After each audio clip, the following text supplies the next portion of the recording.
un signore che per partecipare al bando giovani agricoltori si è licenziato, ha investito tutto il capitale che aveva, si è dovuto vendere anche la casa, ancora non ha risposte dal bando giovani agricoltori.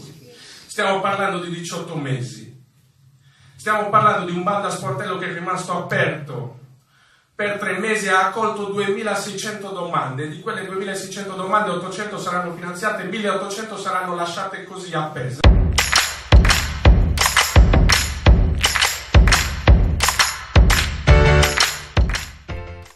Allora, se noi acceleriamo leggermente la spesa, i fondi europei dovrebbero consentire di coprire tutte queste cose. Basta non fare trascinamento, basta evitare quello che è stato fatto col vecchio PSR, che l'ultimo giorno utile sono state acquistate le terre per i comuni che sono ancora ferme parcheggiate, mentre quei soldi dovevano andare agli agricoltori. Useremo i fondi europei per fare quella che è effettivamente fiscalità di vantaggio, applicabile a bocce ferme.